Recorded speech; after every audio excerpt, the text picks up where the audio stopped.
Que Dieu vous bénisse tous au nom de Jésus.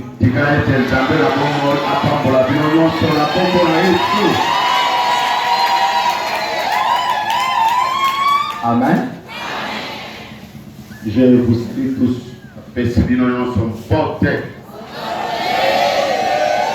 Je vous salue tous dans le nom précieux de notre Seigneur Jésus.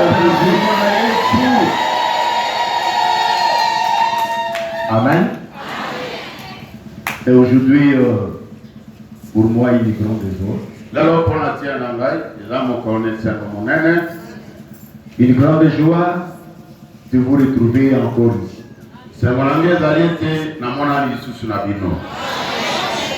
Je crois, je prêchais ici pour la dernière fois en 2014.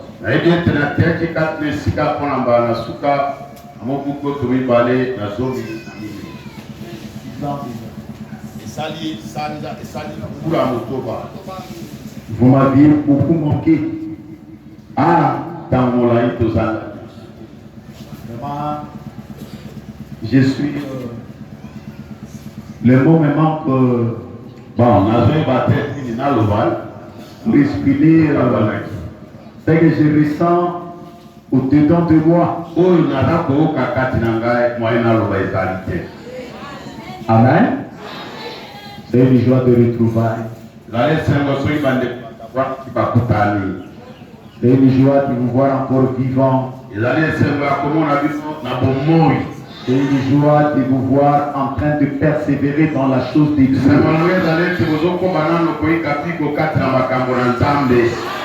Que Dieu bénisse tous au nom de Jésus. Que Dieu bénisse tous au nom de Jésus. Amen.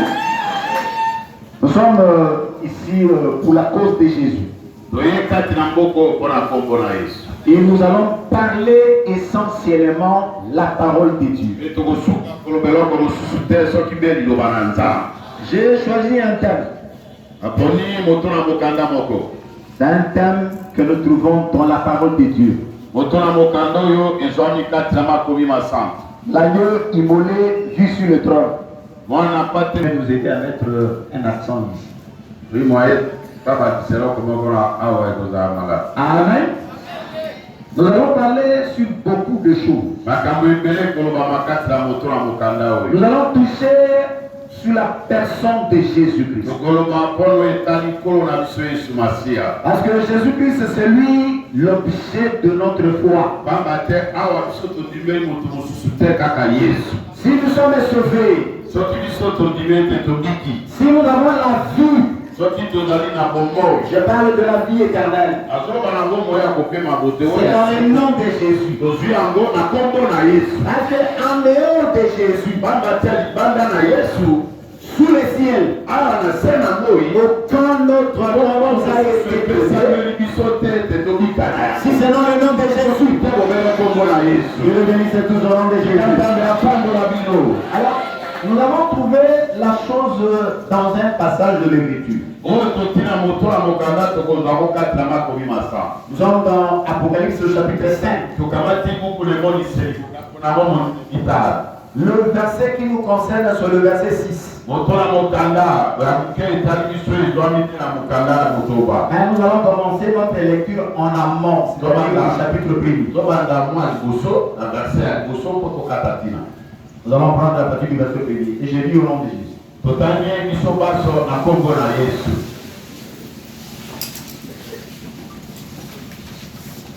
Je vis dans la droite de celui qui était assis sur le trône un livre écrit au-dedans et sur le revers scellé de 7 sceaux.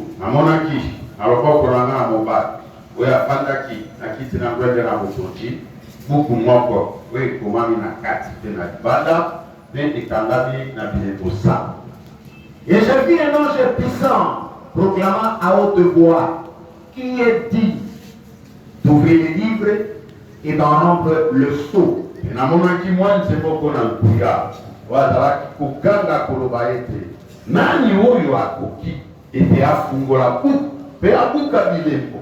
Et personne, ni dans les cieux, ni sur la terre, ni au-dessous de la terre, ne pouvait ouvrir les livres ni le regarder. Moto ata moko te azalaki.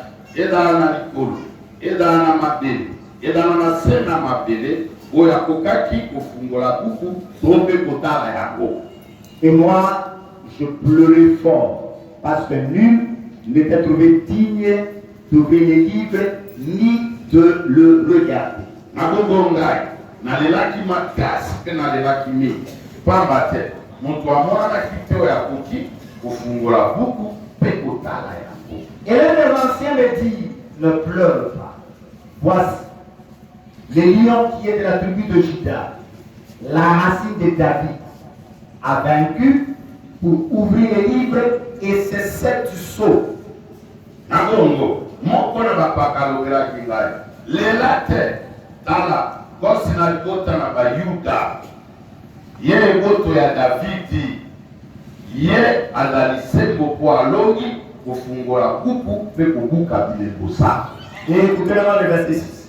Et je vis au milieu des trônes et des quatre animaux et au milieu des anciens un agneau qui se tenait là comme immolé, ayant 7 cornes et 7 yeux qui sont les 7 esprits de Dieu envoyés sur toute la terre. Abongo na mona ki na kati na kiti na bokoji, kati na banyama minei, na kati na bampaka.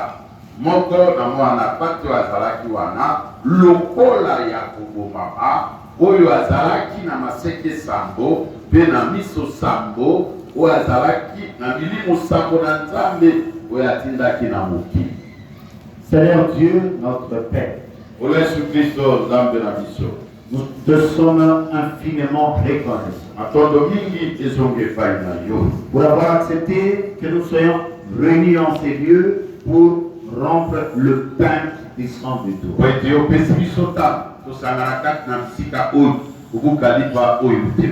Nous te recommandons ces moments précieux entre tes saintes mains. Qu'il lui soit béni. Que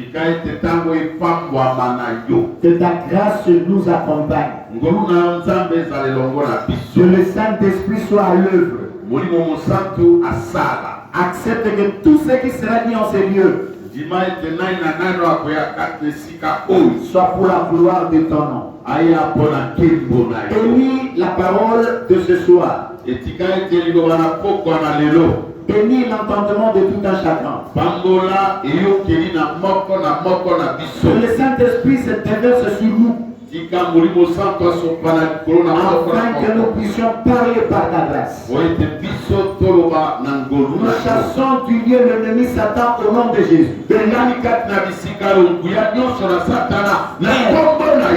Père, sois élevé. C'est dans le nom de Jésus que nous avons ainsi prié. Amen.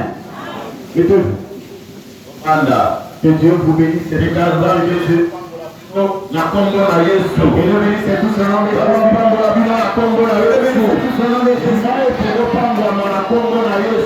Regarde ton frère, regarde ta soeur. Dis-lui que Jésus t'aime beaucoup. Dis-lui que Jésus a un plan merveilleux. Il va te parler ce soir. Amen. Je voulais que tout le monde soit dans la joie. Je voulais que tout le monde soit dans la joie.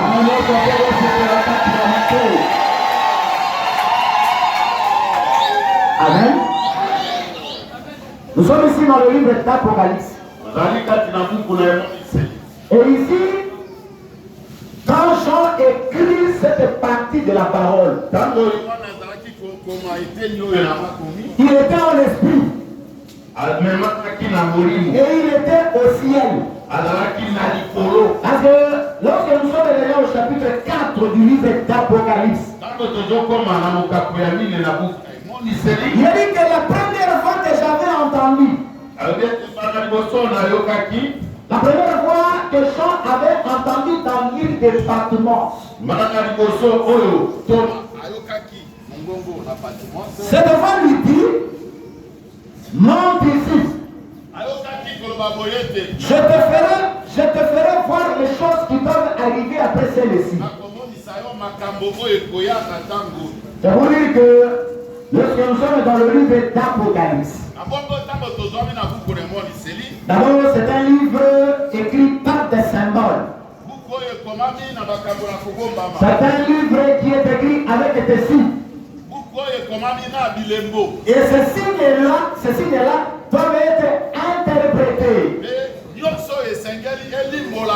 Je bénis Dieu parce que vous êtes les fils de l'interprétation. Vous aimez l'interprétation.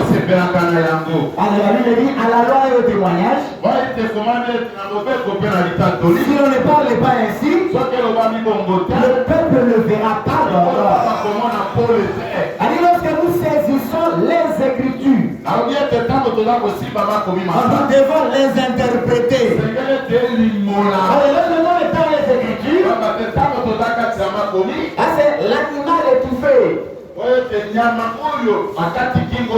Mais en principe, l'animal doit être égorgé pour que la vie qui s'y trouve soit dégagée. Je le bénisse tout au nom de Jésus. C'est bon, lorsque nous sommes dans le livre d'Apocalypse, le livre en soi est divisé en 3 parties. C'est ça même la clé de la compréhension du livre d'Apocalypse. Donc nous sommes dans le chapitre 1er, au verset 19. Il dit quoi? Écris les choses que tu as vues, les choses qui sont, et les choses qui peuvent arriver après celles-ci. L'Apocalypse est divisé en 3 parties. Les choses que tu as vues, donc c'était la vision que Jean avait vue dans l'île de Patmos. C'est le chapitre 1er. Ce qui nous interpelle ici, c'est quoi? Jean voit Jésus-Christ. Pas comme il le connaissait. Si nous avons connu Jésus-Christ, c'est selon la chair. Aujourd'hui, nous ne le connaissons pas de cette manière. Donc, si on a connu Jésus-Christ, c'est comme le fils de Marie. Donc, si on a connu Jésus-Christ, c'est comme l'agneau qui était venu dans sa faiblesse. Aujourd'hui, nous ne devons pas le connaître de la même manière. Jean voit le Seigneur Jésus. Il voit quelqu'un comme un fils de l'homme. Il était au milieu de ceux qui chantent de d'or. Il tenait dans sa main 7 étoiles. Sa voix, c'était la voix des grandes eaux. Ses pieds étaient comme des reins polis. Son visage était comme le soleil qui brille dans sa force. Donc cette voix qu'il avait entendue lui dit, ce que tu vois, écris-le dans un livre et envoie ça dans cette église d'Asie. Donc c'est ça les choses que tu as vues. Les choses qui sont, ce sont les choses présentes. C'est toute la marche de l'église sur la terre. Donc cette marche est représentée par les 7 assemblées qui étaient dans le continent d'Asie.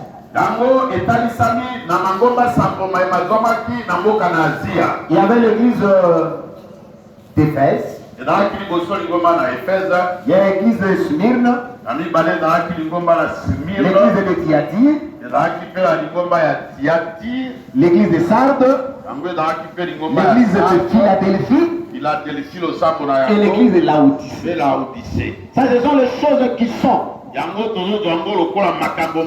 Juste après le chapitre 3, Jean commence maintenant à voir les choses qui vont arriver après. C'est là où nous sommes. Nous sommes au chapitre 5. Quand j'arrive au chapitre 5, il est devant le trône. Ça, c'est le trône de Dieu lui-même. Que Dieu bénisse tous au nom de Jésus. J'ai vu dans la droite de celui qui était assis sur le trône. Alors Jean voit le trône. Et sur le trône, quelqu'un était assis. Autour du trône, il y avait 4 êtres vivants. À l'Orient, à l'Occident, au nord et au sud. 4 êtres vivants. Aujourd'hui, nous ne parlons pas des 4 êtres vivants. Toujours autour du trône, il y avait 24 veillards. Ils étaient autour du trône. Lorsque nous regardons comment les 24 veillards sont présentés, nous prenons le chiffre 24. C'est 2 fois le chiffre 12. Amen. Nous sommes ensemble. Que nous bénisse tous au nom de Jésus. C'est le chiffre 24. C'est 2 fois le chiffre 12. Alors lorsque nous avons le chiffre 12, le premier 12, ce sont les 12 fils de Jacob. Amen. Les 12 autres, ce sont les 12 apôtres de l'agneau. Les 12 apôtres de l'agneau représentent l'ensemble du corps de Christ.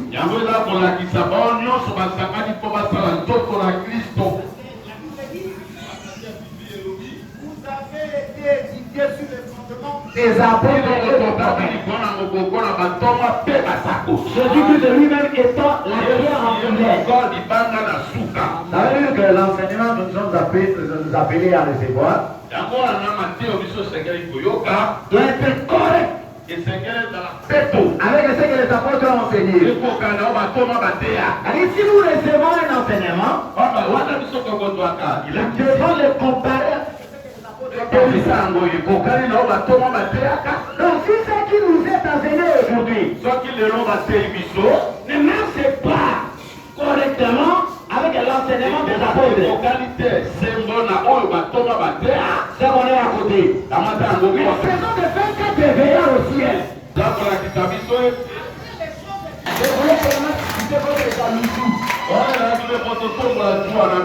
voudrais seulement vous élever en grandeur.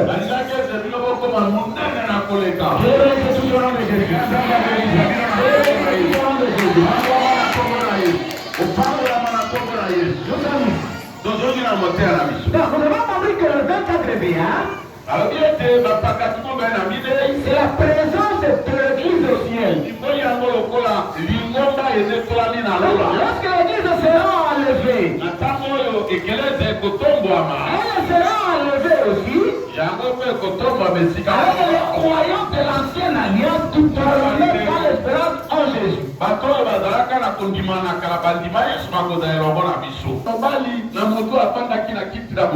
Il tenait un livre. Il tenait un livre.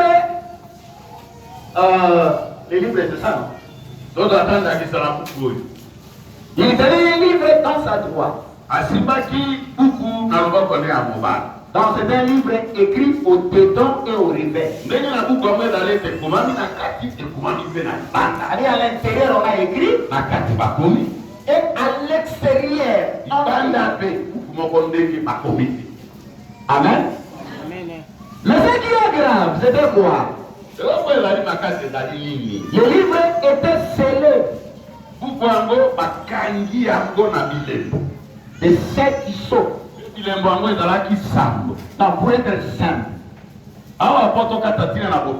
Et même si, quand vous regardez le livre, on a mis 7 cadenas. Donc j'ai employé le terme cadenas pour être compris par tout le monde. Allez voir ce livre-là. Donc le fait qu'il était scellé de 7 sceaux. Donc on ne pouvait pas lire ce qui s'y trouve. Et le bénisse tout son nom de Jésus.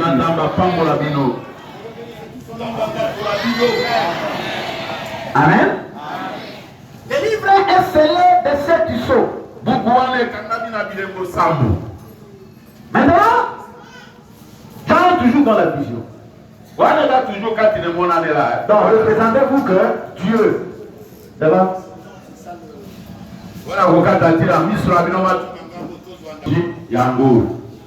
amen. Sur le trône, quelqu'un était assis. Celui qui était assis, c'était Elohim. Il nous a changé de pile ici. Et donc, était assis. Dans sa droite, il tient le livre.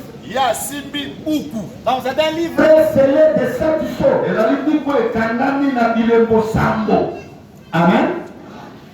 Je regarde. Il voit encore un ange puissant. Alors, je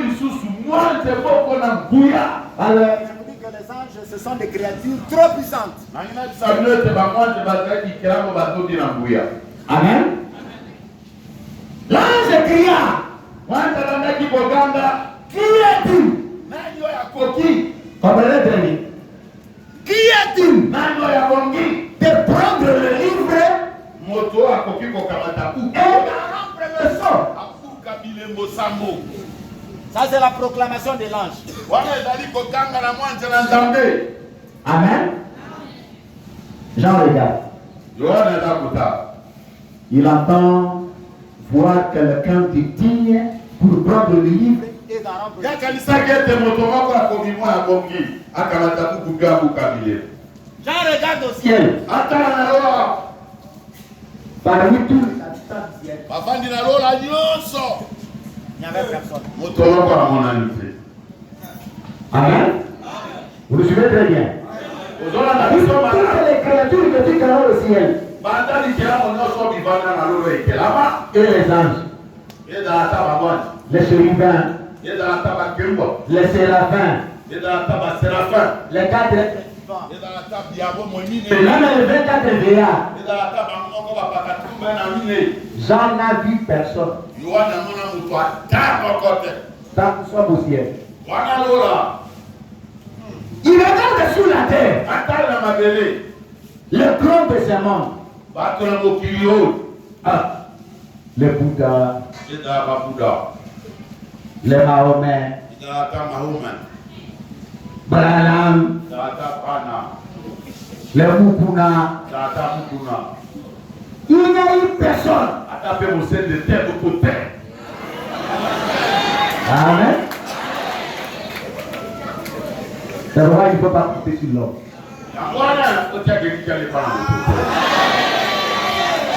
Amen. Vous savez, même quand un homme, même s'il fera descendre le feu du ciel, ne le craignez pas. Amen. Il suffit seulement que tu retires ce souffle. Il est néant. Amen. Et voilà, il faut être humble devant.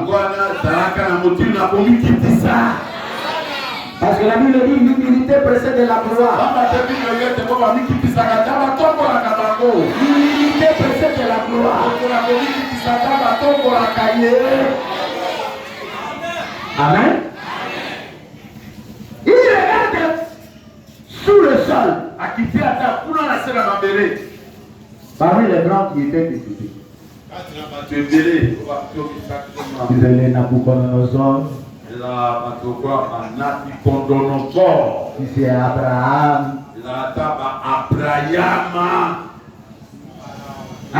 Les Assyriens. Il n'y a eu personne. Après avoir fait ce constat-là, j'en ai quoi? Je pleurais fort. Je pleurais beaucoup. Oh, tous ces gens que moi j'ai connus. Tous ces grands que moi j'ai connus. Il n'y a eu personne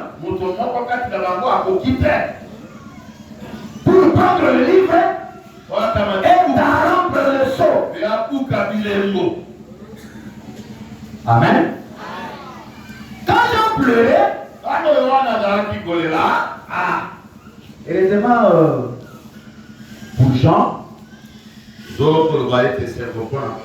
l'un des veillards s'approche de Jean.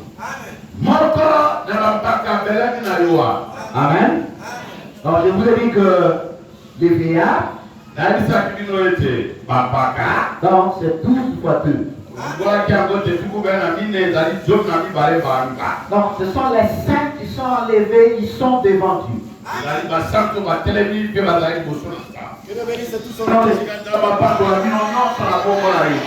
savez, j'aime l'apôtre Paul. Il dit quoi? Nous connaissons en partie et nous prophétisons en partie. Allez, même si je peux bien prêcher, mais je n'aurai pas la totalité de la parole. Donc, Dieu a fait cela pour que j'ai besoin d'un autre. Moi, je peux prêcher aujourd'hui. L'apôtre Molo m'écoute. Il encaisse. Et quand lui, il va prendre le même thème. Quand il va commencer à déposer sur ces thèmes. Moi aussi, j'ai fait en donc c'est ça la complémentarité. Nous connaissons en partie et nous prophétisons partout. La totalité. C'est dans l'homme que nous appelons Jésus. Amen. En Jésus, il y a tout. En Jésus, il y a la plénitude. Nous, quand Dieu nous donne sa grâce, il nous donne une portion. Mais quand il s'agit de Jésus, Dieu lui donne tout.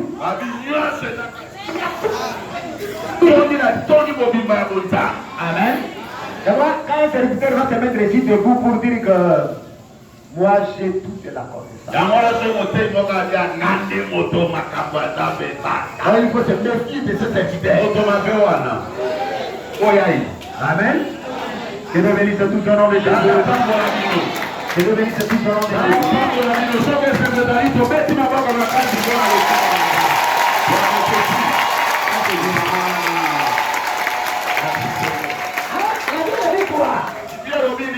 lorsque nous serons au ciel, amen. Même si tu es ici, tu étais essentiel. Tu seras là. Essentiel, mais tu as cru en Jésus. Tout. Alors les anciens, comme ils connaissent maintenant tout. Non, je dis, les anciens, Comme il est déjà dans la connaissance parfaite. Que le bénisse tous au nom de Jésus.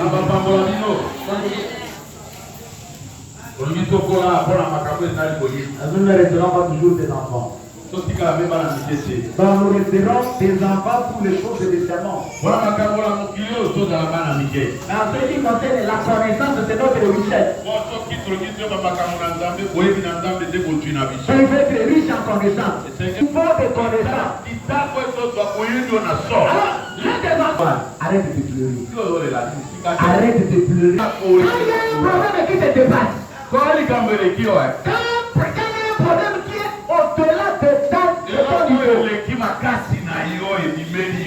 la solution doit être quelque part. Arrête de pleurer. Voici le lion qui est de la tribu de Juda. Amen. Le lion qui est de la tribu de Juda. En fait, j'aime ici que vous avez la connaissance. On dit le lion, le roi divin. Il ne recule devant quiconque. Quand je parle de ce lion-là, mais regardez pas les lions de savane. Si tu regardes les lions de savane, tu seras déçu. Je regardais un jour un documentaire. Je vois un lion menacé par les chacals. Ils étaient très nombreux. Et les lions fuyaient. Ça veut dire quoi? Comment les lions robustes peuvent fuir devant les chacals? Ça veut dire que les lions que nous parlons ici, ce n'est pas ces lions-là que nous voyons dans les savanes. Mais ici, nous parlons du lion de la tribu de Juda. Amen. Nous parlons du lion de la tribu de Juda. Et voici le lion qui est de la tribu de Juda. La racine de David a vaincu pour ouvrir le livre et rompre ces 7 sceaux. Amen. Ça, c'est ce que l'ancien ou le vieillard a dit aux oreilles des gens. Les lions de la tribu de Juda. Il y a beaucoup de lions. Il y a les lions rugissants. Quand la Bible parle du lion rugissant, c'est les diables. Quand nous regardons le lion rugissant, nous regardons le lion de savane. Mais ici, je vais me focaliser sur le lion de la tribu de Juda. Amen. J'avais revenir. C'est comme s'il y a un problème pour acheter le fil. Ça va il veut le bénir tous au nom de Jésus. Il veut le bénir tous au nom de Jésus. Amen. Amen. Maintenant, Jean regarde. Il s'attendait voir le lion s'approcher. Devant son regard. Avec toute la force du lion. Mais il n'a pas vu le lion. Amen. Il n'a pas vu le lion. Ici, il est dit que le lion a vaincu. Mais lorsque nous lisons dans les évangiles, vous ne verrez nulle part là où le lion a combattu. Je suis dans les évangiles. Mais Jésus dit que quand il est venu, il ne s'est pas présenté comme un lion. Donc s'il s'était présenté comme un lion, il ne pouvait pas monter sur la croix. Amen. Nous sommes ensemble. Nous sommes ensemble. Que le béni c'est tout au nom de Jésus. Donc ici, Jésus n'a pas combattu comme le lion. Amen. Quelqu'un peut me donner un verset contraire? Je crois que ça n'existe pas. Amen. Maintenant, quand je regarde, c'est ça le trône. Il dit, et je suis au milieu du trône. Et les quatre êtres vivants. Et au milieu des anciens. Un agneau qui se tenait la corde immolée. Ayant 7 cornes et 7 yeux. Jean, quand il regarde, au lieu de voir le lion, il nous regarde. Allez, suivez-moi très bien ici. Suivez-moi très bien. Quelqu'un était assis sur le trône. Nous sommes ensemble?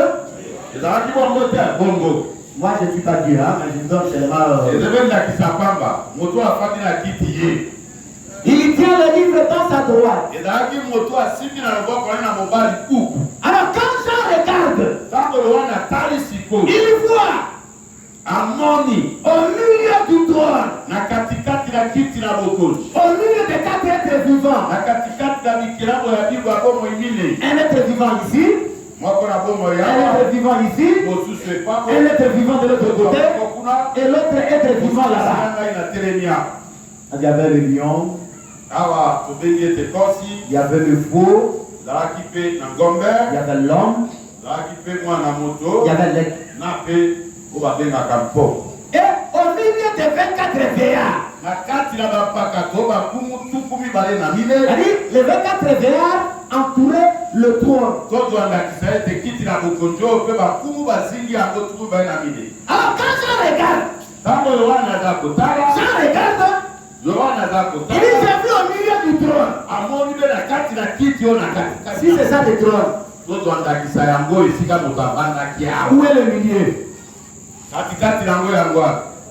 Où est le milieu?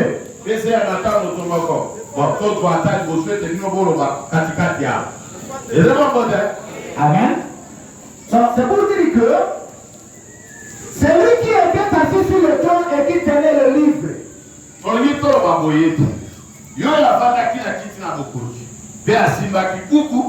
Et l'agneau sont un.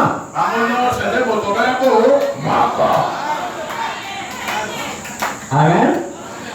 Donc je crois même si nous ne parlons pas de la divinité. Alors ici l'enseignement de la divinité c'est pas à nous. Amen. Celui qui était assis sur le trône. Je n'ai pas compris. C'était comment? Celui qui était assis était à côté et l'autre est... Non. Donc, le trône était au milieu du trône. D'ailleurs, nous confirmons ce que Jésus avait dit.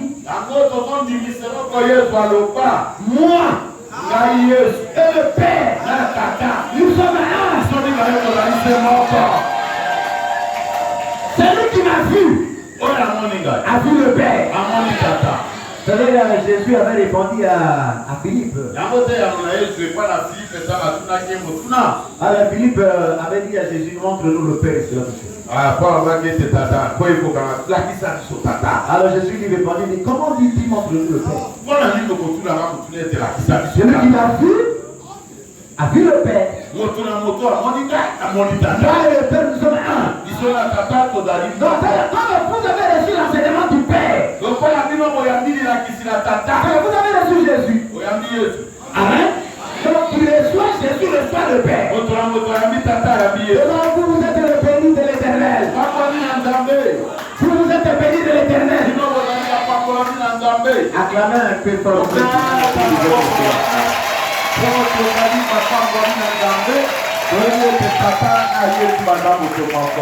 Amen.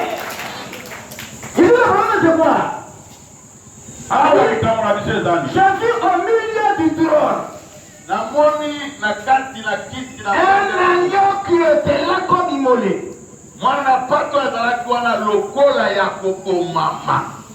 On ne dit pas de l'agneau qui était sur le trône et est immolé.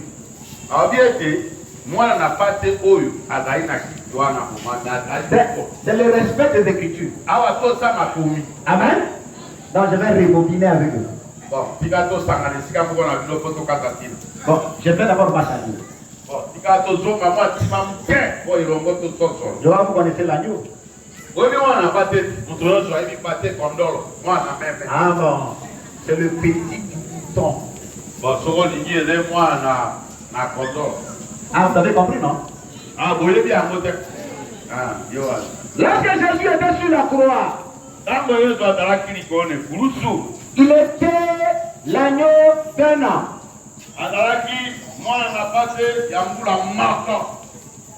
Je vais revenir quand on touche Pâques. Amen. Lorsque nous devons toucher Pâques, nous allons comprendre que c'est parce qu'on devait prendre pour chaque maison un agneau d'un an.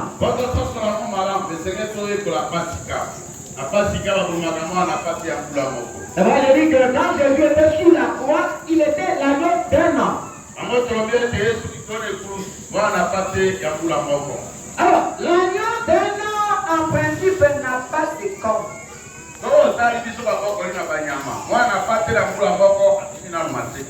Vous suivez très bien. Il est ici. Il est comme immolé. On fait référence à la croix. Il a combattu comme l'agneau d'un an sur la croix.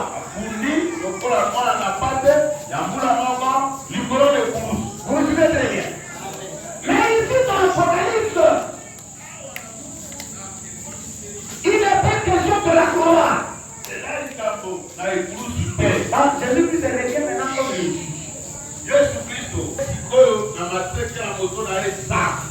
Or, quand l'agneau a cette corde, en principe, là, il est fier. Vous le suivez très bien? Il n'est pas assis. Alors, quand l'agneau prend des cornes, on ne l'appelle plus agneau. À laquelle voix? Là, il devient le pays. Il fait maintenant pour combattre. Et le bénisse tous au nom de Jésus. Maintenant, je regarde. Il voit un agneau qui était là comme immolé. Et là, c'est ah, gloire à Dieu. Alors aujourd'hui, nous devions penser que c'était pour nous le temps de faire une introduction. Pour vous dire que nous vous présentons deux animaux. Le lion qui est le lion de la tribu de Juda. Il est roi. L'agneau qui vient avec 7 cornes. Les cornes. Ça, je vais entrer ça demain. Les cornes représentent la puissance. Donc, c'est un bélier, c'est un agneau qui tient en forme de roi. Donc, si la Bible nous présente l'agneau comme immolé, c'est pour dire qu'il avait payé le prix sur la croix pour ton salut.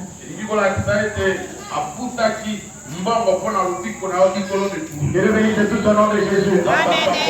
Alors aujourd'hui, nous allons faire un petit exercice pour implorer la grâce de Dieu. J'avais dit, voici l'agneau de Dieu qui ôte le péché. Je voudrais que chacun de nous puisse humilier son cœur. Je voudrais que chacun de nous demande le travers de Dieu. Donc demandez à Dieu, Seigneur, ôte le péché. Ôte le péché de dessus. Rêvez-moi du manteau de la justice. Demain nous allons prier pour tous les cas. Je voudrais